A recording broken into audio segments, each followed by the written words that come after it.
Tantor Audio, a division of Recorded Books, presents The Sisters We Were, a novel, by Wendy Willis Baldwin. Narrated by Cassandra Campbell. Help one another is part of the religion of sisterhood. Louisa May Alcott. Author's Note: What you're about to listen to is a work of fiction inspired by some actual events and circumstances. At its root, this is a story about sisterhood and the way our most intimate relationships expand and contract in direct relationship to the secrets we keep. For too many years, my own sister and I kept dark family secrets hidden from each other and the rest of the world.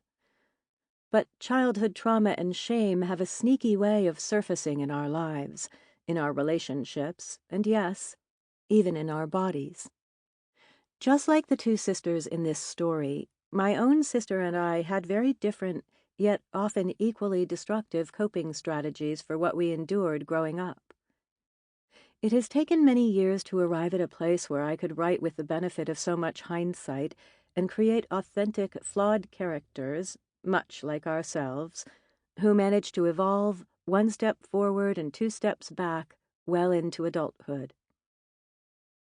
At her heaviest, my younger sister, Tiffany, weighed 531 pounds. I chose this same weight for my protagonist, Pearl Crenshaw, because I could easily use my own sister's real-life astonishing 349-pound weight loss as an authentic point of reference. I also chose this because despite the global obesity epidemic, which is rooted in everything from depression and disordered eating to insulin resistance, high-fructose corn syrup, systemic racism, poverty, processed foods, institutionally driven reductions in physical activity, and genetics, most people can't even begin to comprehend what it would be like to weigh that much. The implications of it: practical, logistical, professional, physical, and personal.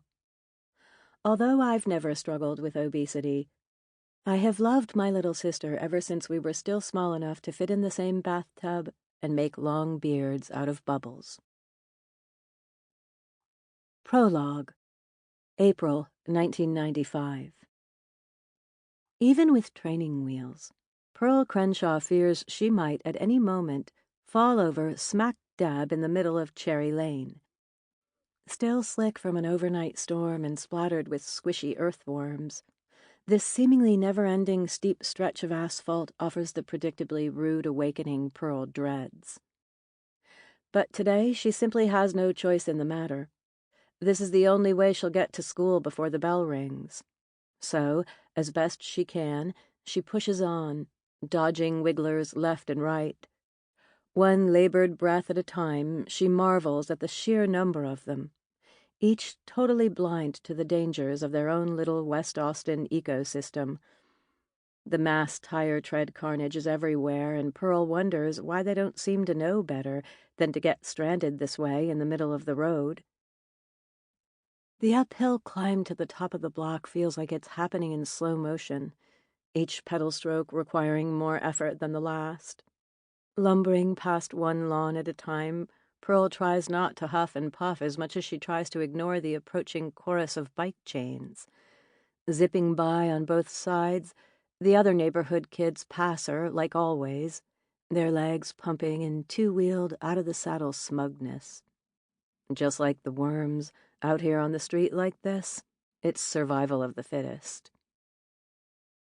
Up ahead at the intersection of Exposition Boulevard, her big sister, Ruby, dutifully waits, shrouded in morning mist, for Pearl to make it up and over the big hump on this leg of their mile-and-a-quarter journey. From a blanket of bluebonnets at the corner, Ruby's already straddling her bike, not even winded, looking down at the rest of them. Ruby is the fastest fourth grader this side of Town Lake, and this fact alone makes Pearl sometimes wonder if maybe, just maybe, she was adopted.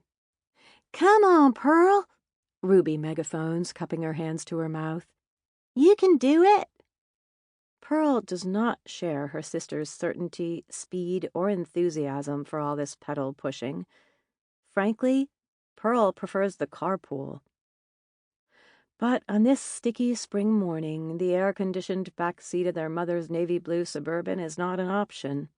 Well before Ruby and Pearl even rolled out of their matching four-poster beds, Birdie Crenshaw was already up, out, and off to cater yet another working breakfast at Dell Computers. As much as Pearl wished her mom had been available to give them a ride, on days like these there was some consolation in the form of the all-you-can-eat breakfast buffet Birdie left waiting for them on the bar in the kitchen, treating her girls and their father, Teddy, to surplus fresh-squeezed orange juice, homemade frittatas, and baked banana muffins still warm and buttery was Birdie's way of nesting, especially when duty called. If she couldn't be there in person to feed her family, she made sure they had plenty of her fancy catering creations to savor and sample, one of which is secretly tucked into the New Kids on the Block lunchbox dangling from Pearl's handlebars. As she tugs on one of the too tight straps of her too small hand-me-down denim overalls, Pearl thinks about the extra muffin she packed, imagines how later in the cafeteria she'll stress the importance of it, how this very muffin was made especially for Michael Dell himself. And by any measure of second-grade deductive reasoning, in a school filled with nothing but Dell computers, this fact alone makes Pearl practically famous. "Last one there's a rotten egg," Autry Atwood yells, zigzagging his way through some of the more prepubescent peloton. A social climber from birth, he's always the one to declare their collective morning commute to the front steps of Casis Elementary a competition. And Pearl knows all too well that losing this hilly, high-stakes race to school would be flat-out embarrassing. She's certain Ruby knows this too, not from personal experience, but vicariously. Ruby has seen this all play out before.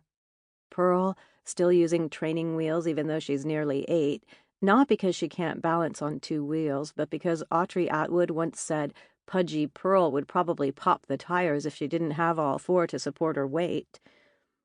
So far, Pearl does not feel comfortable testing his theory.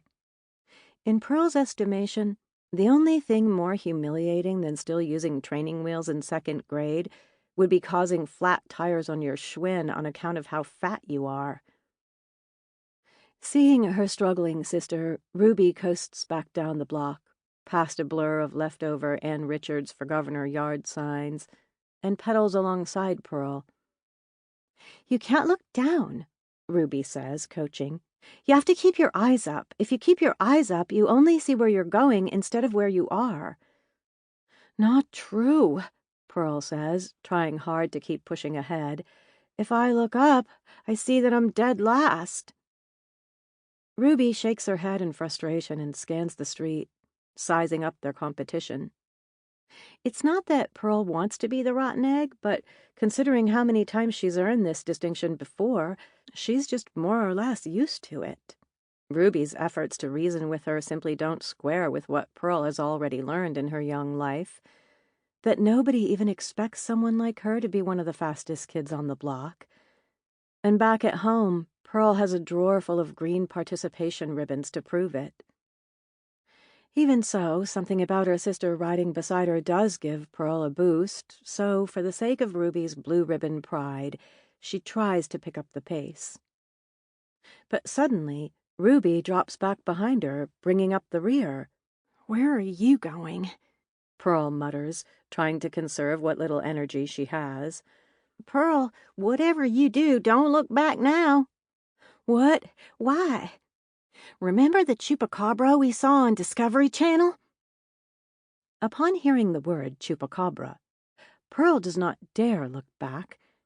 Instead, she readily calls to mind the hairless, hideous, blood-sucking creature purported to roam the Texas hill country. Everyone knows about the chupacabra, and the very last thing Pearl wants to see up close and personal is a chupacabra. "Pedal like your ass is on fire, Pearl," Ruby says, insisting. "Go!" Pearl's heart practically skips a beat.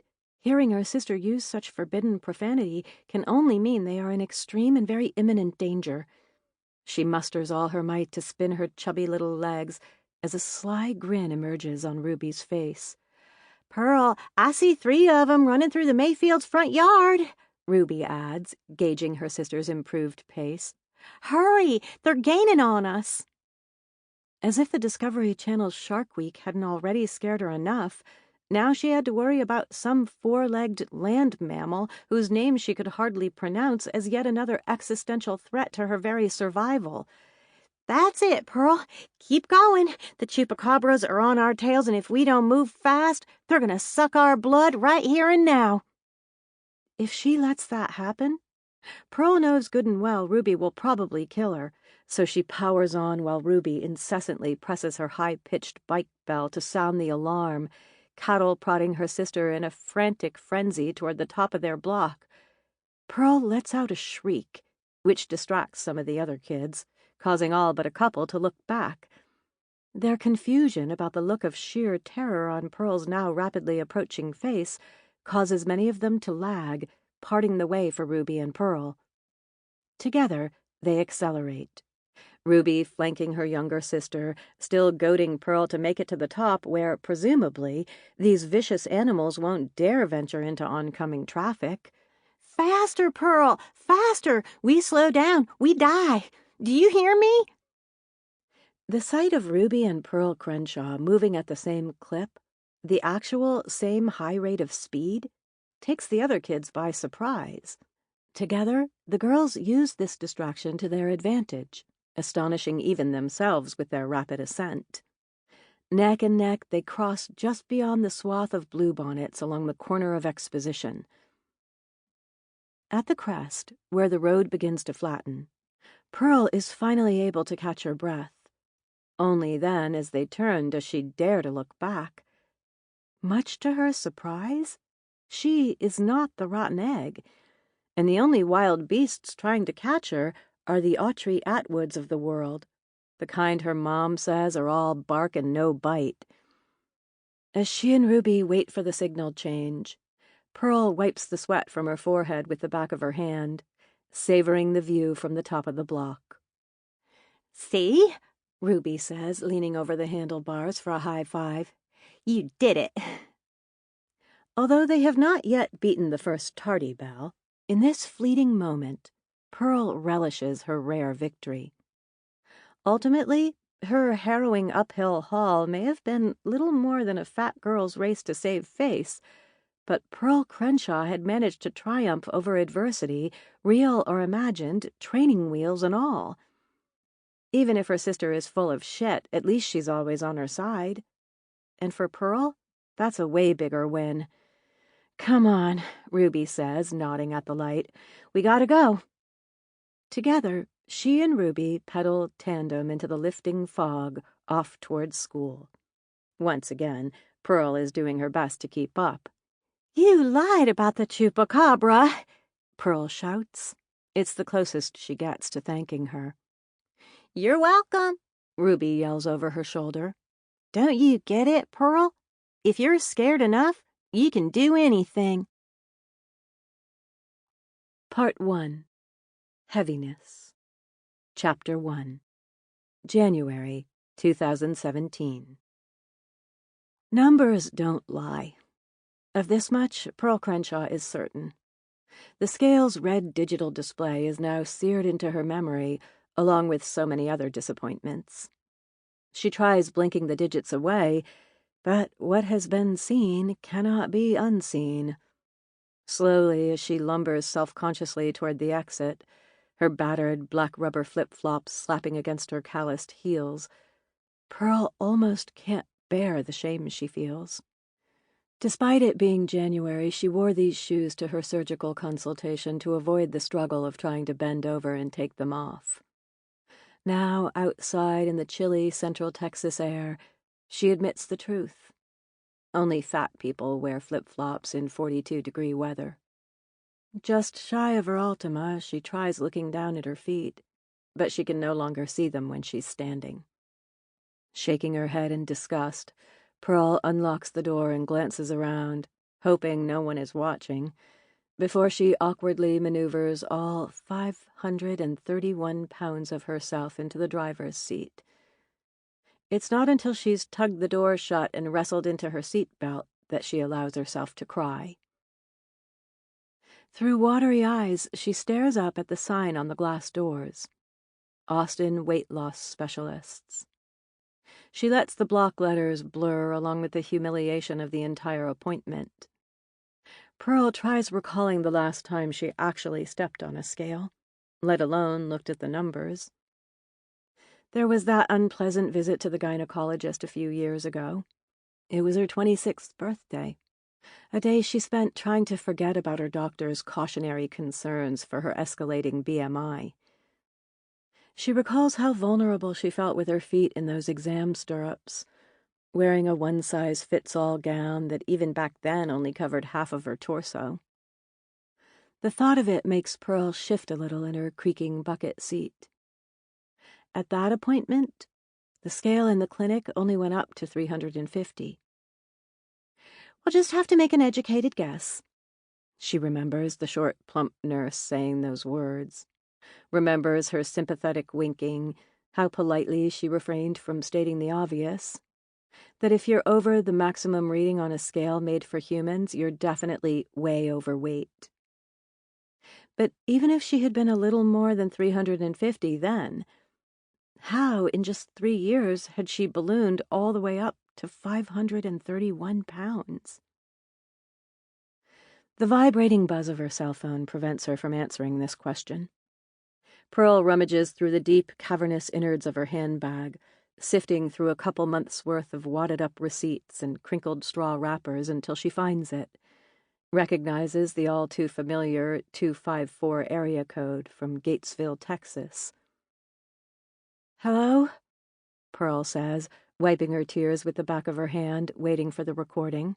"This is a call from inmate Elizabeth Crenshaw Benzer at the Mountain View Prison Unit. Press 1 to accept." Every time her mother is referred to as anything but Birdie, Pearl bristles at the formality of hearing her full legal name. Yet, dutifully, just as she's done for the past 12 years, she hits the number 1 on the keypad. "Mom, can you hear me?" "How's my Pearl? I'm dying to hear what all the weight loss doctor had to say." Although it comes from inside an all-female prison, the sound of her mother's voice provides Pearl with a small morsel of normalcy. Proof that anything, including obesity and incarceration, can become ordinary if you live with it long enough. And her mother's raspy twang is as comforting to Pearl as the seclusion of her car. "First of all, he's not a weight loss doctor. He's a bariatric surgeon. But he says the same thing every other doctor has told me. If I don't lose a substantial amount of weight soon, I may not live to see 40. Pearl swallows the emerging lump in her throat. She knows better than to waste their timed calls on tears. "Anyway, he says I'm a good candidate for the sleeve surgery." "Oh, honey, it's times like this I hate being in here the most." The comment guts Pearl and makes her wish they really could time travel their way back to 1994 or some other alternate reality where she doesn't actually weigh a quarter ton and her mom isn't serving a 20-year prison sentence for manslaughter. "You know, I've been reading up on those brochures you sent about the various procedures. They tell you everything you need to know except the actual price tag. So how much are we talking about for the sleeve?" 14,000, Pearl says. Again, the numbers start to add up. 1/4 of her annual salary is what it will take to even begin to dip the scales back in her favor. "It's like being disqualified before the game even starts," she adds, defeated. "And even if I could afford it, I just don't think I can do it, Mom." "Oh, honey." Pearl's tears turn into sobs. She can't help it. None of this is what she expected, and all the numbers swirl in her head, quantifying the colossal fucked-upness of her whole life. 29 years old, 5'10", 531 pounds, a body mass index of 79.18. A normal BMI for a person her age and height is 26. Dr. George had referenced these off-the-charts figures to make a convincing scientific argument for her perilous descent toward, among other things, diabetes, heart disease, stroke, joint problems, at least 7 different types of cancer, and, sadly, depression. On balance, spending $14,000 to save her own life seemed like an investment she should seriously consider. He told her she was worth it.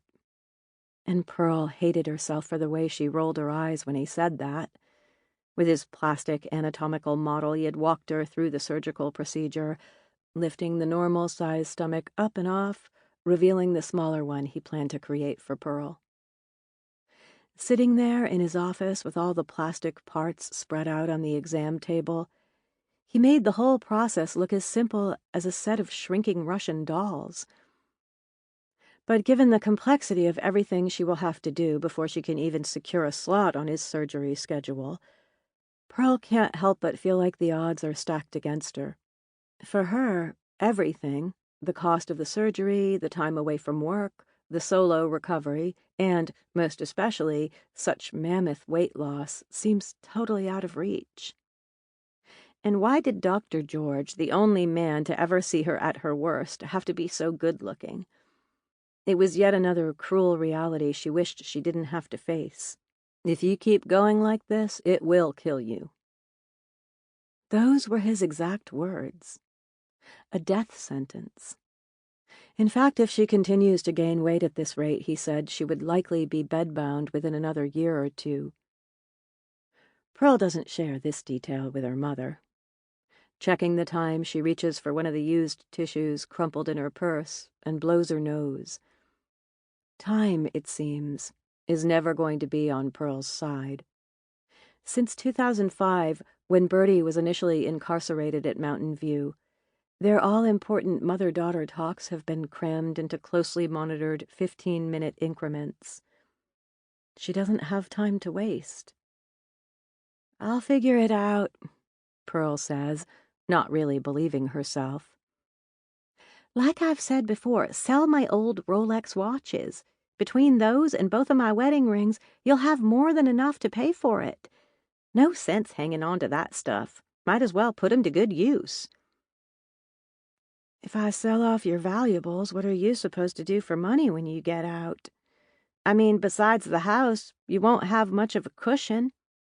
"Don't you worry about me. I still know how to cook.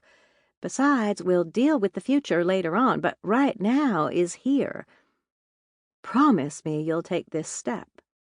"I 100% agree with what he said about you being worth it, Pearl. You deserve to be happy, and we both know you haven't been for a long time. So you listen to me.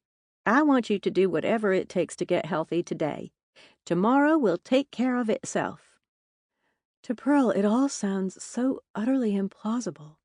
Just as she can't see her feet when she's standing, she can't visualize a healthier, slimmer version of herself. In fact, it's hard for her to visualize anything but that god-awful number, 531. "Have you talked to Ruby?" her mom asks. "Did you tell her you're considering this surgery?" "Not yet." Pearl cringes. The notion of using her own personal health crisis as a reason for rekindling any kind of meaningful relationship with her older sister seems futile. Plus, it reeks of desperation. And Pearl has made it her life's mission to present herself as cheerful at all times, especially to Ruby. Besides, Ruby is probably too busy being actually healthy and happy to be bothered with painful reminders of their past. "Keep reaching out. She'll come around." Pearl rolls her eyes, doubting. There is nothing to suggest that Ruby will ever come around. And the fact that their mom maintains this false sense of hope sends Pearl back to the greasy Whataburger bag still open on the passenger seat of her car. Despite being cold, the French fries she willed herself not to eat before the appointment are still sickly satisfying. She sucks the salt off each one, considering more numbers. the 560 calories in a single serving of fries, the 195 miles between Austin and Dallas. But the distance between Pearl and Ruby can't be measured in miles. Mom, in 12 years, Ruby hasn't been to see you once. Not at Christmas, not on Mother's Day, not once. And other than Facebook, since the day she moved into her dorm at SMU, I've only seen her about 12 times myself. And for the record, each of those times involved me getting in my car, driving up I-35 to be on her turf, not the other way around. I mean, it's not like she lives on the moon. She lives in Uptown. So the fact that we almost never see her sort of suggests Ruby just doesn't want to see us. The 1-minute warning beeps, reminding both of them their time together is almost up. Pearl, reach out to your sister. I raised you girls to stick together. Her pain didn't get turned into extra pounds the way yours did, but it's there just the same. At the end of the day, she's the only sister you've got. And besides me, your only blood. For all you know, Ruby probably needs you just as much as you need her. I'm sure she'd be delighted to offer some support. Pearl licks the salt off her fingertips, wondering how many prisoners actually use the word delighted, and how her mother can be so optimistic from behind bars in the first place. Ruby runs away from trouble, Mom. She's not exactly one to come finding it. Right, but Pearl... Before her mother can finish her thought, their 15 minutes are up. In her mind, Pearl tries finishing Birdie's sentence, but she gets distracted by a man approaching the glass doors of the clinic. Like her, he's definitely a pre-op candidate, she guesses, and looks roughly her age. Even though he's wearing what she estimates is the largest cotton t-shirt money will buy, it's still not enough to cover the paunch protruding over his baggy black pants. But it's the aluminum tripod cane he's carrying that really gets her attention. So young, yet so disabled. Joint problems, she figures. Maybe even diabetic neuropathy. Pearl guesses his weight, studies him top to bottom, flip-flops and all. As he makes his way inside, she considers walking over to his F-150, peeking through the window to see how many wadded-up fast food bags he's collected on his floorboard. But she really doesn't have to go looking to know. Chapter 2. During the 3 days since her surgical consultation with Dr. George, Pearl has woken up without setting an alarm at exactly 5:31 a.m. On the first morning, she thought it was mere coincidence. On the second, it spooked her, prompting her to turn up the volume on the TV, a device she leaves on at all times for company. But when it happens again today, Pearl heaves herself up from her worn-out mattress and lets her feet find their footing on the rug beneath the bed before slowly rising. Moving 531 pounds of anything from a horizontal position to standing is no small feat, and the metal bolts in the bed frame grate with relief as the weight of Pearl is transferred from her remarkably resilient four-poster to the floor. By the time she makes her way to the bathroom, she checks the time on her phone again, 5:33. But she knows what she saw when her eyes opened. 5:31. It's a sign, she thinks. Surely this is a sign. It's as though her internal biological clock has suddenly synced with the universe, and there is simply no more time, no other number to see but 5:31. Her sheer poundage, the mother of all wake-up calls. But even if her eyes hadn't popped open at exactly 5:31, yet again, the pinch of the broken porcelain toilet seat on her backside is a more undeniable sign of the state of Pearl's life. This is what she's thinking when she turns to flush. Standing there, examining the unsightly crack in the oval ring, she makes a mental note of the number of toilet seats she's had to replace since her mom went to prison. This is the 4th. Before she turns to face herself in the mirror, she vows it will be the last. At the sink, she studies her complexion. Sample complete. Ready to continue?